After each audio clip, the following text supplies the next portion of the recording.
Welcome to today's webinar entitled Safeguarding Transplant Recipients, Measles Risk Reduction Strategies.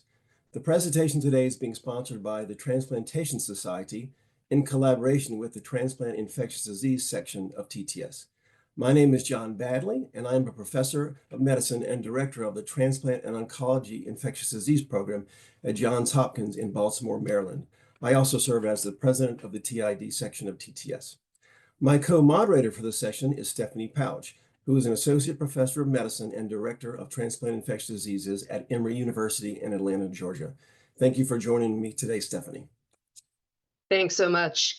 The recent global increase in measles cases really does pose a unique threat to transplant recipients. And we wanted to take the opportunity today to discuss the epidemiology of measles, its clinical features in immunocompromised patients, as well as prevention and treatment strategies. We're looking forward to 3 presentations by our distinguished speakers, followed by a live panel discussion. Now, we do really aim for this webinar to be interactive, and we encourage you to please enter any questions into the Q&A window during the presentations today, and we'll try to answer as many as possible at the end of the session. Thank you. It is my pleasure to introduce our first speaker, Dr. Ricardo La Hoz, who is an associate professor of medicine and director of transplant infectious diseases at UT Southwestern Medical Center in Dallas, Texas. He also serves as the current chair of the American Society of Transplantation Infectious Disease Community of Practice. Dr. La Hoz will be discussing nuts and bolts of measles for the transplant specialist. This will include discussions on measles transmission, clinical manifestations of disease in solid organ transplant patients, diagnosis, treatment, and prevention of donor-derived infection. Thank you for agreeing to be a speaker today, Ricardo.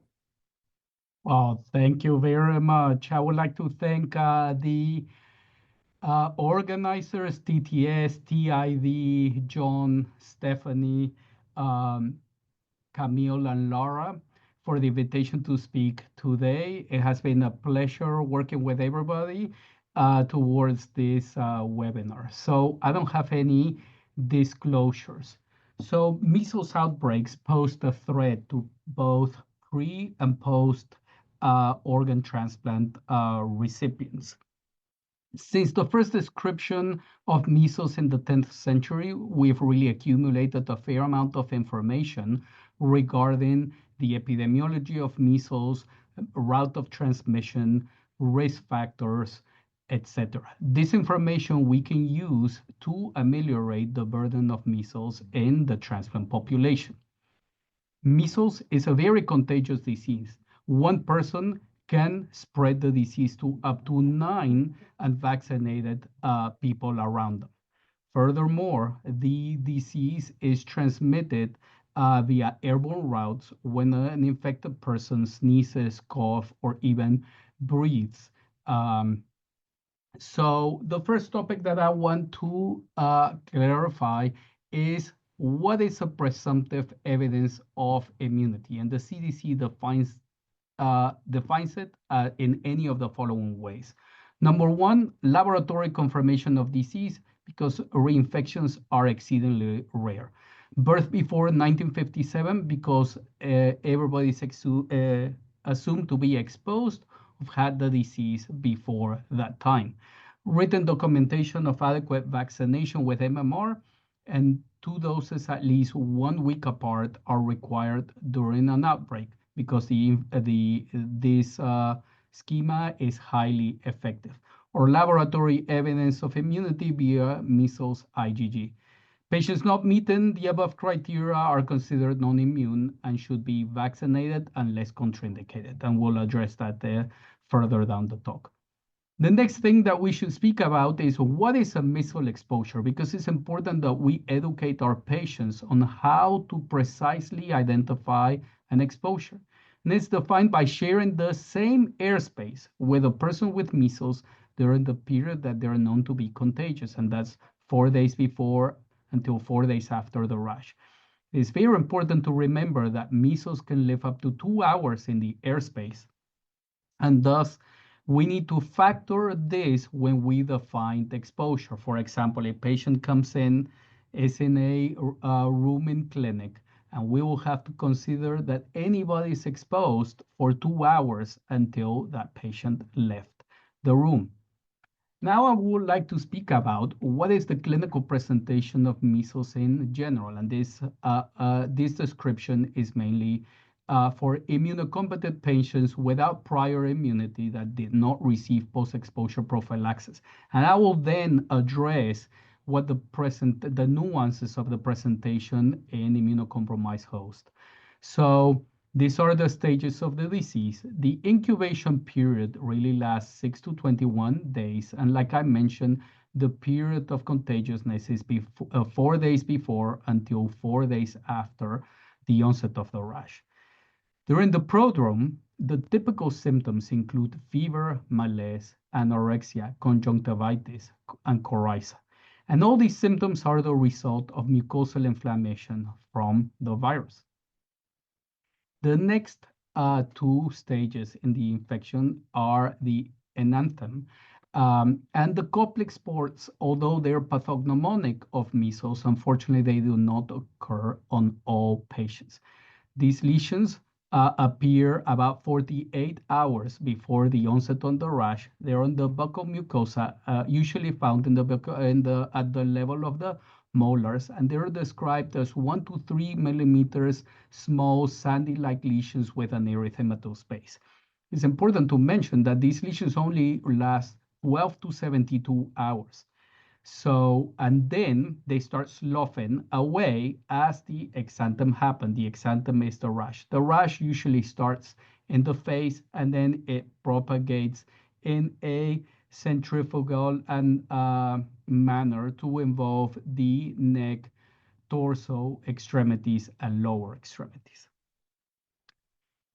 When we speak about the immunocompromised host, we need to speak about complications. The complications are most frequently observed in children rather younger than 5 years of age, adult over 20 years of age, pregnant women, malnourished, and immunocompromised patients. There's a series of complications, but I'm just going to be addressing the first 3 today. The respiratory complications. Pneumonia is the most common cause of measles-associated death in children, and any part of the respiratory tract can be involved with bronchopneumonia, laryngeotracheal bronchitis, bronchiolitis, and measles is even associated with the development of bronchiectasis and then subsequent bronchiectasis exacerbations. The neurological manifestations will depend on the type of host, the age at which the infection was acquired, and then the time course. So for example, ADM happens in a normal host, usually when the infection is acquired after 4 years of age. And this complication is thought to be the result of an immune response. So the measles virus is not in the brain, and it usually happens 2 to 4 weeks after the initial infection. Measles inclusion body encephalitis is a presentation that's unique to immunocompromised hosts. It can happen at any age, and there is evidence of measles in the brain.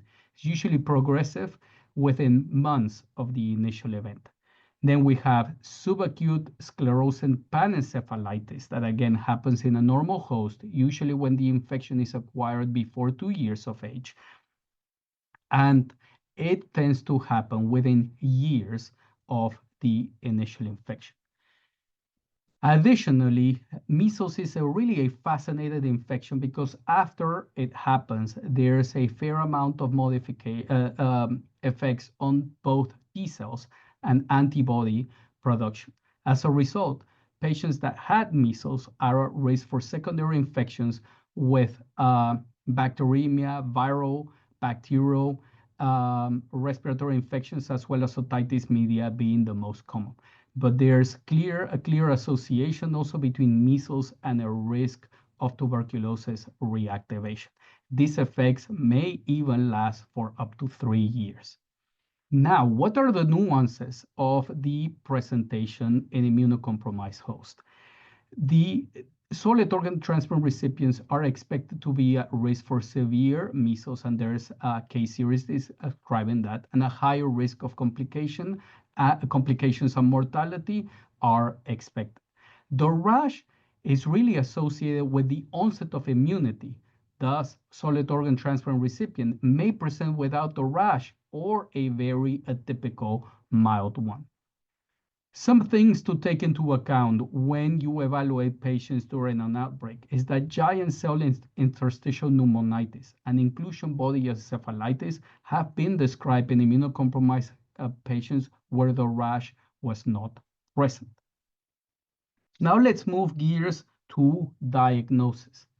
It is very important that we test patients with a compatible clinical presentation to maximize the diagnostic performance of our assays and avoid false positive.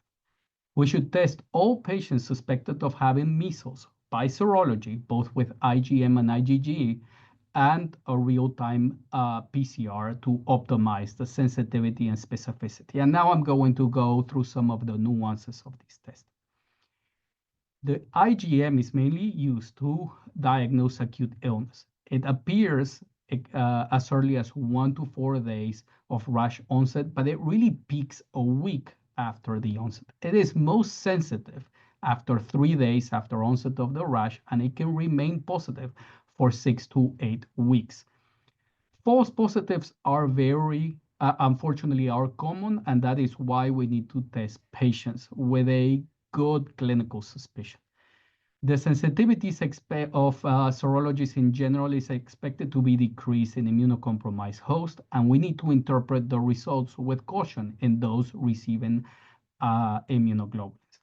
IgG is predominantly a test for pre-existing immunity. So if you test a patient and you detect IgG at the time of onset of the rash or at the time of exposure, this would just mean prior immunity. Again, we need to interpret the result with caution.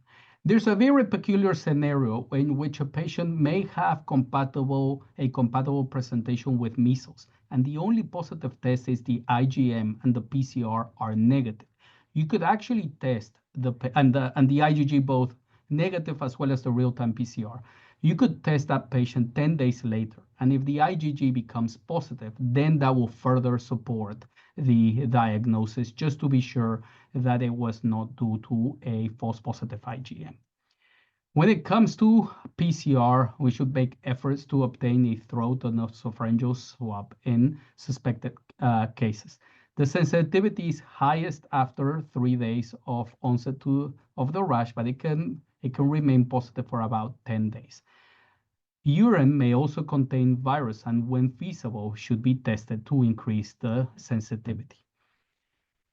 It is important to note that the commercial assays cannot distinguish between vaccine-derived virus or wild-type virus. So, for example, if you have a transplant recipient that was vaccinated after an exposure and unfortunately developed signs compatible with measles, you may not be able to tell if it's infection due to the virus or due to the development of infection. And in those scenarios, you could use the measles vaccine assay that is available through the CDC that will be able to differentiate those two. There's also genotyping testing that could be done in some particular scenarios.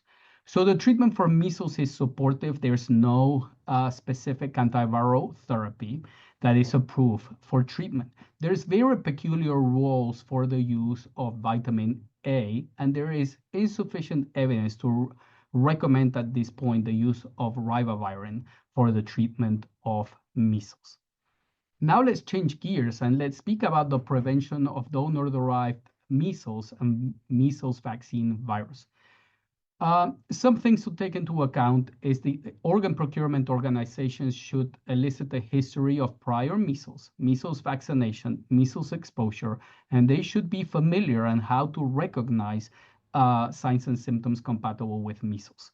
They should also evaluate the organ donor for secondary infections because the risk of transmission may not only be due to measles, but that that donor may have other infections that will be worthwhile evaluating for.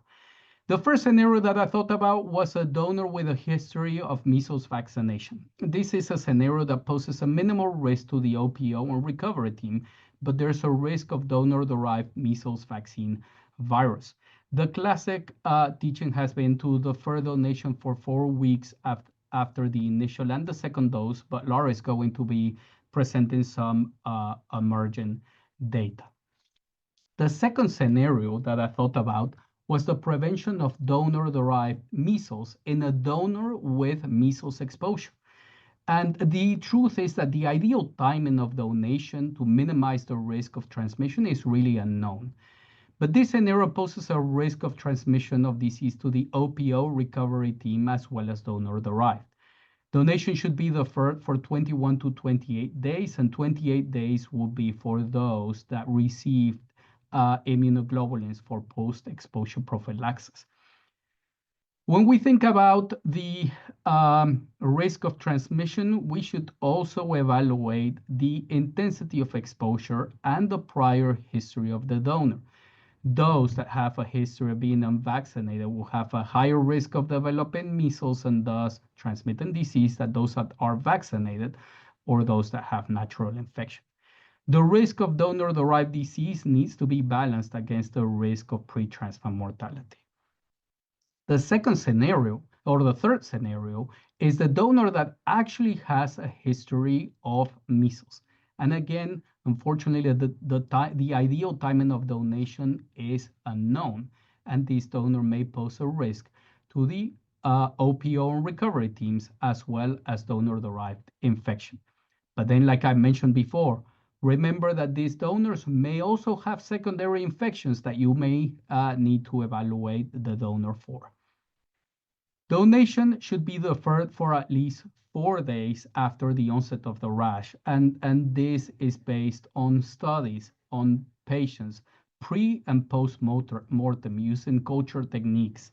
And the onset of the rash correlates with immunity, and those studies suggest that after 4 days, there is no further infectious particles. At the same time, it is unclear, like I mentioned, what is the ideal time. Again, it's always important to balance the risk of donor-derived disease against the risk of pre-transplant mortality. And that is the end of my presentation. Thanks so very much, Dr. La Hoz, for that fantastic overview. Before I introduce our next speaker, I just wanted to remind everyone who's joining us today to please go ahead and enter any questions you have in the Q&A or in the chat, and we'll work to get to all of those during the question and answer session at the end of the session today. So I'm now pleased to welcome our second speaker, Dr. Camille Kotton. Dr. Kotton is the Clinical Director of the Transplant Immunocompromised Host Infectious Diseases Program in the Infectious Diseases Division at Mass General Hospital and is an Associate Professor of Medicine at Harvard Medical School in Boston, Massachusetts. She has also served as the President of the Transplant Infectious Diseases Section of the Transplantation Society and is the current Secretary of TTS. Dr. Kotton will be discussing measles prevention in immunocompromised hosts today, and I'm really looking forward to your presentation. Thanks very much. It is a real pleasure to be with everyone today and talking about this and how we can protect vulnerable populations. And so I will talk specifically about prevention in this population. I have a few disclosures, as you can see listed on this slide. And so I will talk about pre-transplant vaccination, post-exposure prophylaxis, and then I'm going to turn things over to have Dr. Danziger-Isakov talk about very exciting work she's done in largely in pediatrics with post-transplant vaccination. So I wanted to frame things with a little clinical vignette. A 57-year-old organ transplant recipient in New York City comes to transplant clinic for a routine visit 3 months after emergent liver transplant. He was measles seropositive at the time of transplant after many transfusions and fresh frozen plasma. The astute infectious disease specialist noted that prior measles serology in the outside record was actually negative, so it looks as though he has a false positive measles titer from all of the transfusions and the plasma. He reports not feeling well for a few days, and on exam, he has a fever and a rash. He was sitting in the crowded transplant clinic waiting room for an hour before the visit. So what do you do now? And so let's address this. So let's think overall about organ transplantation and the scope of the problem. You know, the majority of current transplant recipients in the United States were born after 1957, so are not protected by natural disease, and before the late 1970s. This is the cohort at highest risk for for having poor protection against measles, because in the late 1980s, we realized that people needed a second dose of MMR vaccine. If we look at various series, there's a series from Houston where 20% of transplant candidates were measles seronegative. In another series from Salt Lake City, 13% were measles seronegative. In a series we did at Mass General, it's about 5%. But you can see this is a high-risk situation as far as who's undergoing transplant, who's already had a transplant, and who is most vulnerable. So where possible, we should be testing measles IgG prior to transplant. Do be aware that they could be false positive if they've had recent administration of blood products. And if measles seronegative, think about vaccinating them prior to transplant with at least a 1-month washout before undergoing immunosuppression. And in general, I find that close to half of the patients I see might not be able to get MMR vaccine. And I say MMR because it's only available as a trivalent vaccine. There's no monovalent measles vaccine, but they may not be able to get this prior to transplant either because of time or current immunosuppression. So easier said than done. I also want to highlight something that's important to know about, which is that before giving MMR vaccine, you should make sure that people have not had recent transfusions. If they've had a recent red blood cell transfusion, they should wait at least 3 months before undergoing MMR vaccination. And as you can see, it's sort of 8 to 11 months for various IVIG preparations before undergoing live viral vaccine, either with MMR or varicella. And so that's something else that kind of throws a wrench into the works. Also, if you think about the duration of those blood products and how long people might test falsely measles seropositive, this can sort of be helpful when you're trying to evaluate someone's serology. How is that decision made to wait a month before immunosuppression after MMR vaccine? And, that's a recommendation from the CDC and IDSA. And basically, it's because they can have symptoms of fever, febrile seizures, transient rash for up to 2 weeks after administration. So it was sort of estimated that we should wait twice as long, so 4 weeks or a month, before starting immunosuppression. And we'll talk about that in a little more granular detail. I will say that it's not entirely clear how many doses we should be giving. Perhaps in a perfect world, we should be giving 2 doses of MMR, especially if we're not sure if they ever had any. But I would emphasize that most people in the United States and North America have had at least 1 dose of MMR for school entry and whatnot. So it would be pretty rare that you're seeing people who are completely naive. So often when you're giving a first dose as an adult, it's probably a second dose, but you may have incomplete records. So lots to think about. I do think that in general, the immunocompromised patients do better with more doses of vaccine. If we give just 1 booster, there might be a shorter duration of protection, and there is a higher risk of severe disease. So we don't have an official recommendation in this setting, especially where we may not have accurate records. What are the risks of vaccination in immunocompromised patients? Well, it's pretty rare, but they can develop measles pneumonitis, and they can get a vaccine-associated inclusion body encephalitis, as has been reported here. So rare, but these are things that we would want to avoid because they could be life-threatening with no reversibility. So we will talk further about this, but who could be vaccinated? There will be data presented in the next session by about pediatric and young adult solid organ transplant recipients on low-dose immunosuppression who could be safely vaccinated, stem cell transplant recipients who are more than 2 years out from transplant, haven't had recent IVIG and are off immunosuppression, and perhaps more than a year out after CAR T-cell therapy, as long as they're no longer immunocompromised. But in general, we would not recommend vaccination of adult solid organ transplant recipients, especially at older age or with multiple immunosuppressive agents or comorbidities, or recent stem cell transplant recipients or recent CAR T-cell recipients. We would emphasize that all household contacts should be vaccinated, and we get a lot of questions about whether it's safe to vaccinate household members against MMR, and the answer is yes, that is not a contraindication. So we actually want to cocoon or protect the immunocompromised patient by having household contacts be vaccinated. And similarly, medical staff should all be well vaccinated, and that's usually pretty straightforward through occupational health. I'm now going to talk about post-exposure prophylaxis. So the CDC back in 2013 developed guidelines that severely immunocompromised patients who are exposed to measles should receive intravenous immunoglobulin prophylaxis, regardless of immunologic or vaccination status, because they might not be well protected by vaccine.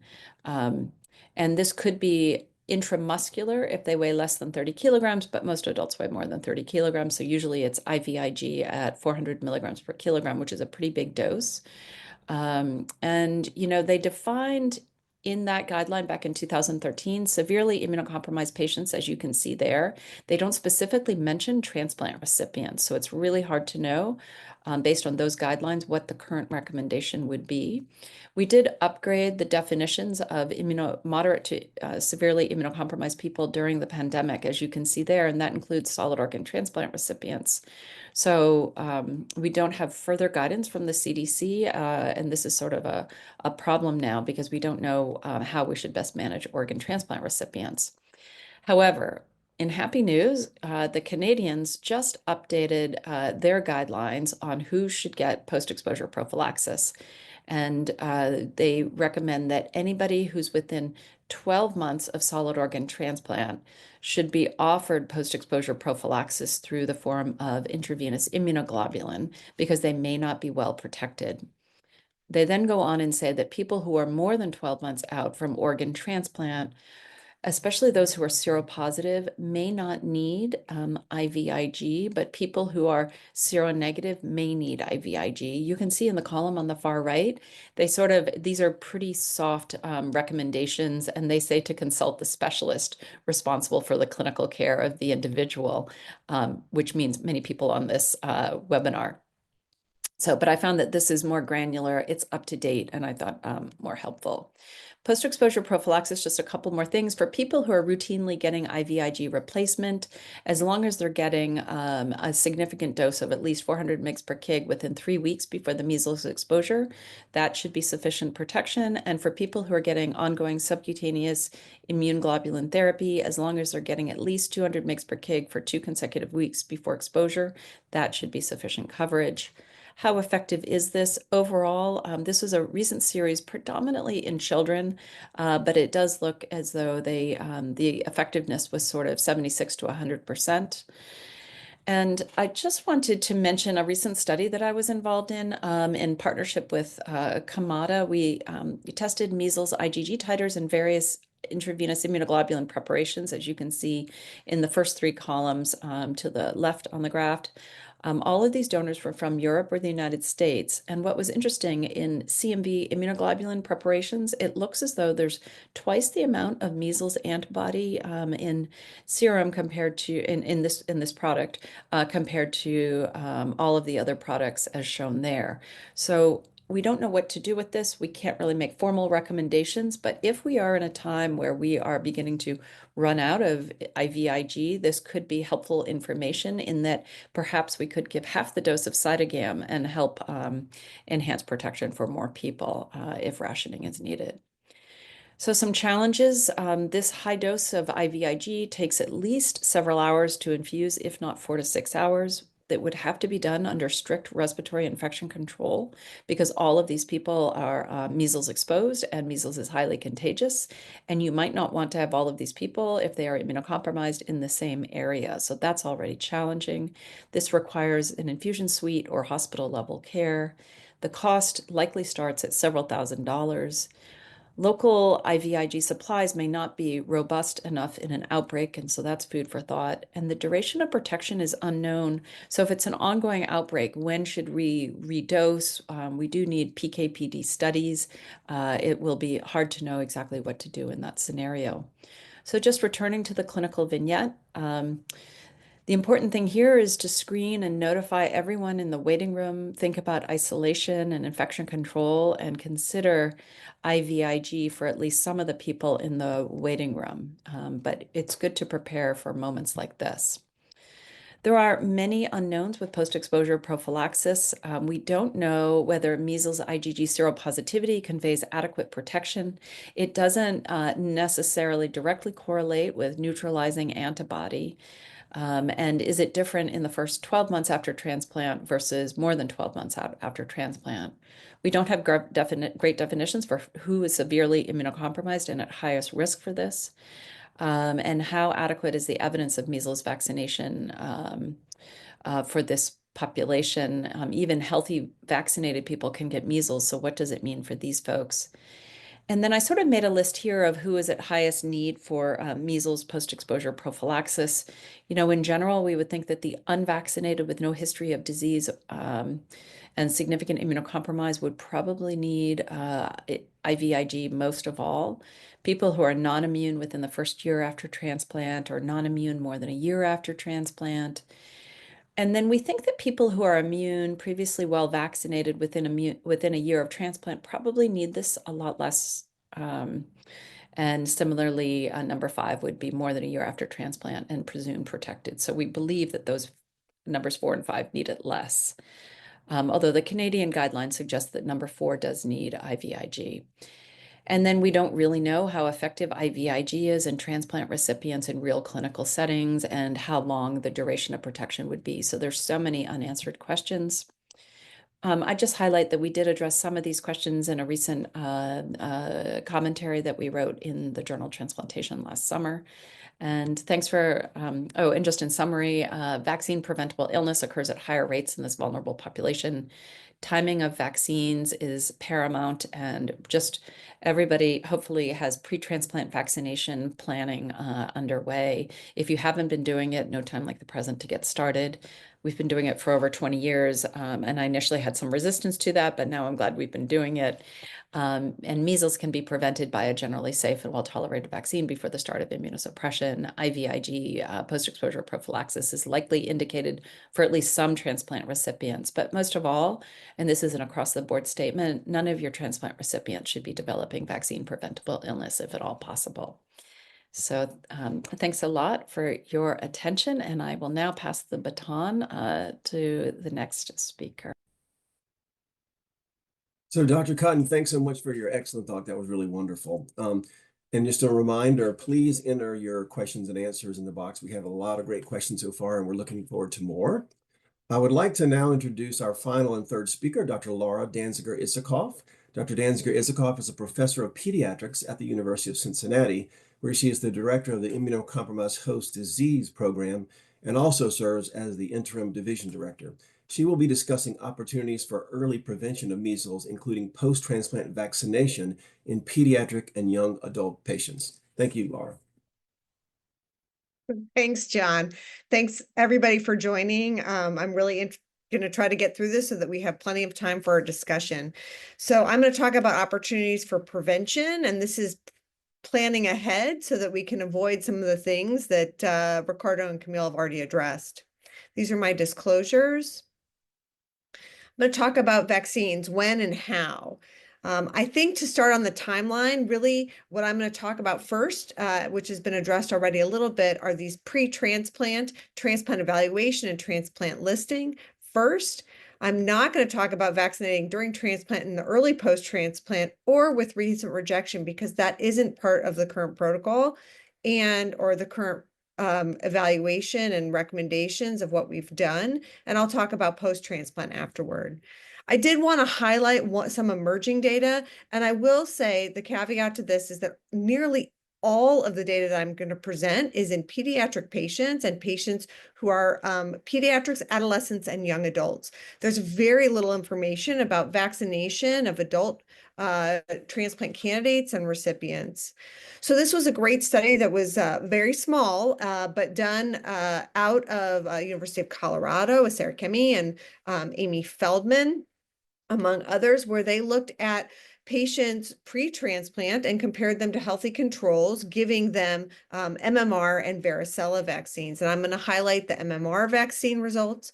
They measured after vaccination over time to see when measles virus was present in the bloodstream, peripheral bloodstream of these patients. And as you can see here, this is at 28 days for all the 12 healthy controls. None of them had measles virus RNA PCR detected. And then they went week by week with the transplant candidates. These are patients getting their first vaccine. There are obviously not very many of them. There's 21, largest study to date, but still a small number. And certainly we can't extrapolate all safety from this as well as duration. But you can see here that by 14 days, there was no evidence of replicating of viral RNA detected in the patient population. Okay. I will state, we do know that there are vaccine recommendations. And when we're thinking about this, this is the routine recommendation that for infants and children especially, if a child is going to be traveling internationally, and this is in a non-outbreak setting, they can get their vaccine early. But they still are required to get the 2 regular doses after 12 months of age. Obviously, the recommendation is 12 months of age and at dose 1, and then 4 to 6 years for dose 2. An accelerated vaccination schedule, which can be utilized for pediatric transplant candidates, as well as patients who are younger, who are in an area of an outbreak, or who are going to be traveling to an area of an outbreak, which is a common question that we currently get. If they are young, 6 to 12 months, they're eligible to receive a vaccine, potentially, but they still will need 2 doses after 12 months of age. And the same is that you can accelerate your second dose of vaccine 28 days after the first dose. So this is important to remember when we're thinking about protecting communities as well as our transplant patients, even at the youngest ages when they're most vulnerable. Now I'm going to focus a little bit on the post-transplant vaccination, and I'm going to start with the study that really kicked this all off for MMR. This is a study by Laura Pate and Clara Pasve-Barb out of Switzerland, where they took 90 pediatric liver transplant recipients who were on monotherapy and were with a single calcineurin inhibitor, and they screened them to see if they were seropositive. If they were seronegative, 44 of them received between 1 and 3 doses of MMR in the post-transplant period. And you can see here that after this primary vaccination, the majority of them had evidence of seroprotection, 100%. And there were no serious adverse events reported and no breakthrough disease. And there was a significant increase in the measles-specific IgG. Now, there is a hint here that perhaps this isn't sustained year over year with positive IgG, and we'll come back to that in a few minutes. So this led to the recommendation in the 2019 AST/IDCOP stating that MMR and varicella vaccination are generally contraindicated, but may be administered in these careful settings with appropriate education and close follow-up. And there were still many outstanding questions about durability, patient selection, and if there is biomarker prediction for response. In 2018, the Toronto Consensus Conference, which is a group of infectious disease, immunology, laboratory-based practitioners, as well as organ-specific practitioners, met and developed a kind of a red, yellow, green stoplight scenario of how to approach post-transplant vaccination. And you can see here some of the recommendations that they had about when to be more cautious. Obviously, patients who are on enhanced immunosuppression or patients who had evidence of functional tolerance. There were certainly patients that were suggested not to. And I think what happened next was actually even more interesting, is that a group of individuals got together and pooled their information. This is the LiveVac Consortium, which is an observational cohort of solid organ transplant recipients. And I will say primarily liver recipients, although there are kidney recipients in this cohort, as well as other work that's been going on in heart recipients, although that is very early data. This is data that was published in 2023.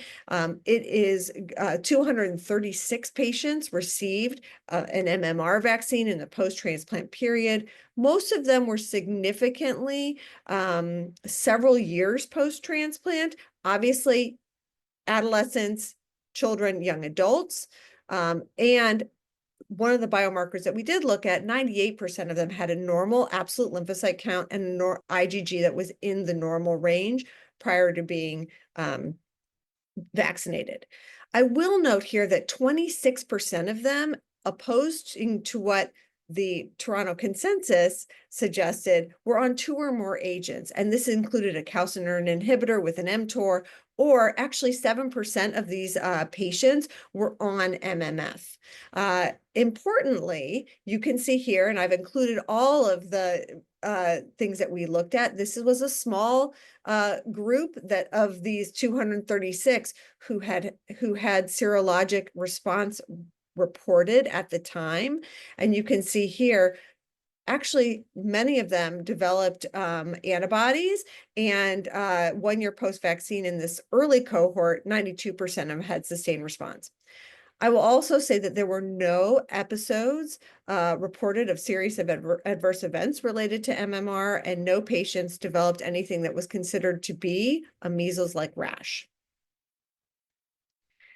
I will say that we did distinguish low, medium, and high levels of immunosuppression. The low level would be most similar to what was in the original study from the Swiss cohort. The medium, as you can see, is two or fewer agents, which may or may not include steroids, at a low trough level, combined trough level, and a high was at 3 or more agents. When we looked at the 1 year follow-up data, which was just published last month in JAMA Peds, we found 188 patients. 30 of them had not responded or below the level of seroprotection detection, and 158 of them had responded. And the thing that was significant was that of the non-responders, a higher proportion of them were on high levels of immunosuppression. Again, no serious adverse events, no measles-like rashes were reported. And that was their early antibody response. At 1 year, we looked and we had fewer of them that reported this, but this appeared to have been at least abrogated somewhat. It may be a reporting bias of who had their titers tested. Okay. Coming back to the Swiss cohort, they again looked at this over a long term, over 9 years, and did show that seroprotection, evidence of seroprotection did wane. Repeat vaccinations were used. And I think that this is an important point, that we may need to keep monitoring patients beyond the initial vaccine. So I think my summary is that we should identify every potential opportunity for prevention. In pre-transplant, we need to start as early as possible, including infants who are under 6 months to 12 months of age. For post-transplant, even if we vaccinate, we may need continued reassessment of these patients to ensure continued seroprotection. And we should also include family members and healthcare workers just to ensure safety and the cocooning that will help our patients remain safe. Thank you. Thanks so very much, Dr. Danziger-Isakov, for that incredible presentation. We are now going to move on to our live panel discussion. We have several questions that are really important to address, and we're going to be working to get to those. But I do encourage you to continue posting questions in the Q&A. I'm going to start by beginning the panel discussion by asking our panelists a little bit more about vaccination with respect to timing of transplantation. What are your thoughts with respect to special situations that may arise where a transplant candidate has been vaccinated in shorter than a 4-week duration prior to an organ offer, but it may be a special situation with respect to that organ offer. So the transplant would be imminently life-saving, or there's an excellent immunologic match. How do you proceed in those situations, and would you do anything differently? I guess I'll take this one first. I think this is a really individualized conversation to balance all of those factors. In our experience, it depends on several things. One, it depends on, is this the first time they've been vaccinated, or is this the second vaccination or third vaccination?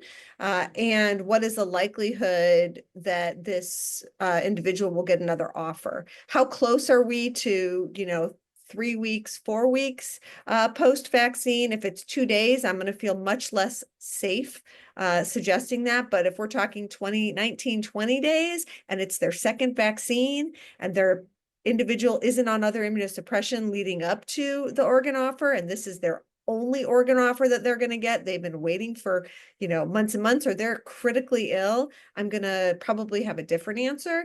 But it's a continuous conversation within the team. And it's really building that trust within the team to know that you're making a collective decision that's the best for the patient at that moment. Yeah, I think I'll have little to add what Lara said, but I'm not sure that we know in the adult world, but everything that we do in transplantation has pros and cons. And I think the ultimate goal is to minimize both the pre-transplant mortality and the risk of measles vaccine virus complications post. So those that decide to give 2 doses could be faced with 2 months wait period. And again, you may not choose to do that on somebody with a high MELD score or somebody with a high LAC score or that. But ideally, if we're in an outbreak, we could transplant those patients for then unfortunately be exposed in the community. So in the ideal situation, we'll try to get them to transplant with enough immunity to minimize them. But it's hard to sort of quantify the net state of immunosuppression, ICU stay, comorbidities, immunosenescence, and so many other things that could add up to the risk of measles vaccine virus disease. But I would say that we do have some data. There's data on the duration of viremia in humans, and I quoted some of those studies. There is data on a macaque model of measles. And there is the study that Lara quoted on pediatric patients that were vaccinated and the PCR was measured weekly. And in all of them, the period of viremia appears to last less than 2 weeks. Now, if there's a virus in the tissue, we don't know. But we could also give IVIG in that scenario, and we've had to do that a couple of times here where we vaccinated somebody, they unfortunately get sick, and we proceeded with IVIG. So I do think that the ideal situation is 4 weeks, but there is some data that could justify a shorter period, in particularly after the second dose, where we would expect the prior immunity to make that period of viremia short. I would just like to add, there's a question for critically ill pre-transplant patients who are in the ICU waiting for an organ. Would we vaccinate then? And I would just like to say no. I don't think that that is a safe practice. They may undergo transplant, hopefully within the next few days if you're lucky. So I would not be vaccinating in that circumstance. I would really, unfortunately, not everybody can be vaccinated safely. So it's, as we said, always weighing risks and benefits. Great, thanks so much. So another couple of questions about post-transplant serologies, be it stem cell or solid organ. Should patients who may have already been immune get checked for serology in the context of outbreaks in the area?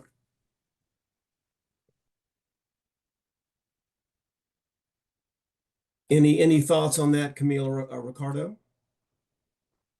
Go ahead, Ricardo. Oh, I think it is. I would say that there's a fair amount of things to take into account. Number one, pre-transplant vaccination, and we know that the immunity is going to wane down. So, and then number two, logistics and the capabilities to really answer questions from patients. So, what we've done is we've generated a document or different documents for our pre-patients and our post-patients. And it will be challenging to check serologies in all of our posts that we follow, I think, more than 4,000 patients to check in all of them. And then what is going to be the actionable item? Many of them, adults, we won't be able to vaccinate. And if exposed, many of them may still require post-exposure prophylaxis. So I am not sure that there's a lot to be actionable by doing that if you have a history of vaccination, a history of infection, and so forth. But let's see what Camille says. I agree entirely. Nothing to add. Thanks. Okay, we've had a couple of questions come in about measles diagnostics. I'm actually going to go back to that topic and perhaps direct this question to Dr. La Hoz. There are questions regarding diagnostics for measles early on, particularly when an individual may start to have prodromal symptoms. So in that situation, would you prefer urine PCR versus PCR testing from alternate sites, and how would you proceed in that particular clinical context? Okay, I have a slide for that. Actually, somehow I predicted that question. So I think most of the assays lack sensitivity before the 3 days after onset of rash. So I think there's, again, multiple pieces to the analysis. And number one is the exposure that the patient that we are evaluating may have. And again, we've defined exposure, but the intensity of the exposure. Number two is the presentation. And that could be challenging during the respiratory season because many fever and coryza could mean many things at the time during the respiratory season. But if we have the right exposure, we have, some additional signs like conjunctivitis, maybe even the Koplik spots, that then the pre-test probability start being quite high. So I have this graph of the different testing algorithms, modalities. And number one is that serology is expected to have lowered sensitivity. PCR may have, again, not the ideal sensitivity before 3 days. And that's a scenario where you could consider checking the urine. That is also a scenario that, like I mentioned, when you could recheck the serologies, because if you look at the kinetics of IgG development, 10 days after the onset of disease, the IgG may turn positive. So if you have a patient that then on second testing has a positive IgM and a positive IgG that will add to only the positive IgM, number two is that you could also go through more sophisticated assays like avidity testing and plaque assays that could also be used to distinguish that. So I just went through the basics of testing, but there is the possibility to use all of those to further support the test. But if there's a high pretest probability, then that patient may have to still be evaluated as if it is a presumptive case. I just want to highlight one thing that you said very early on in that I think is the most important thing. Right now, measles is not widespread. So really getting the appropriate history of exposure is the primary goal of the first interaction. If someone says, I was at the grocery store and, someone in this town has measles, that's one thing. But if they say, I was, sitting in a classroom with another child for 6 hours and they were coughing and they have measles now, that's a different level of exposure. And I think we really need to be very conscientious of that, or we're going to, be doing testing that isn't going to be helpful. Great, thanks. Just another question outside of the SOT group and more of the stem cell transplant population. Quite a few comments about vaccination of this population, perhaps earlier than necessary, or earlier than recommended. I mean, typically about 2 years out, it's recommended. I believe Camille said in her talk, but some comments about certain situations and outbreaks, et cetera, moving to earlier vaccination in these populations, perhaps CAR T, perhaps stem cell transplants. Any thoughts? I think it depends on the individual situation. So when we always say, this always bothers me that we say stem cell transplant, but we don't differentiate between autologous and allogeneic. And for me, those are like a huge divide, right? So if it's an auto stem cell transplant and somebody's, repopulated their bone marrow and is looking great and like all systems are go, I think you could probably revaccinate them earlier. And if somebody's undergone an extremely complex allogeneic stem cell transplant with a whole host of problems, and they're 3, 4, 5 years out, I mean, unfortunately, we do see those folks, it may not be safe to revaccinate. So I always say you have to calculate what I call the net state of immunosuppression in that individual patient. And I think increasingly we should have what in vaccinology or on CDC guidelines we call shared clinical decision making. And I think it's important to talk to them about risk and benefit. And, it just depends on the individual situation. And I would just, I write the chapter for Up to Date on CAR T cell and stem cell transplant vaccinations. And so I've reviewed this. We don't know for CAR T cell. That's really kind of an unexplored area. And so you'd have to look carefully at the individual situation, pre-treatment, where they are now with their disease state, overall, comorbidities, the usual. So I think you have to, I think at this point, I don't know what others think. It's something that's hard to protocolize, but I would say you have to just do shared clinical decision making and think about risk benefit. I also do a lot of travel medicine for immunocompromised patients, and I think that's another area where we're going to have to talk about shared clinical decision making because there's a lot more measles throughout the whole world, or even for my patients who are traveling to Texas. Thanks. I had a question, and I know one other audience member did. So, just a thought about immunosuppression strategies. I know ID docs aren't always involved tremendously with making their decisions, but for a transplant patient with suspected or proven measles, how is immunosuppression reduction, if any, evaluated?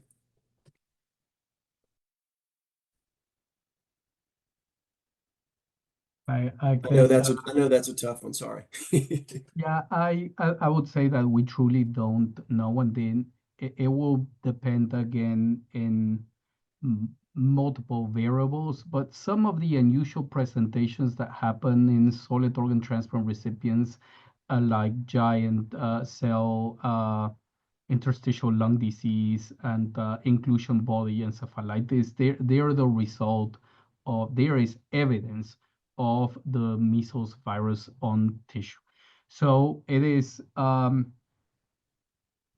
suspected that the reason why they developed these unusual complications is because they had an inability to control the virus. So I think it will be reasonable to reduce, but not all patients are created the same, and not all patients have the same ability to tolerate the reduction of immunosuppression.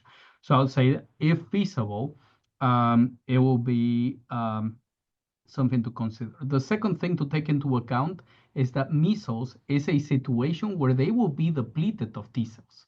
So I think, again, we can conceptualize what the natural course of the disease means, but I wonder if they may not need the same amount of immunosuppression post-measles when they're already in a state where they're going to be T cell depleted and B cell depleted. So I think we can speculate, and I would think that it will be reasonable, but we may learn more in the future. Hopefully we won't. Yeah, I think, it's so interesting, Ricardo, right? Because with HIV, we thought that they needed less immunosuppression because we thought the HIV was immunosuppressive, and it turned out they actually need a little more immunosuppression. They had higher rates. So it's like, this is all so many unknowns, such a great conversation.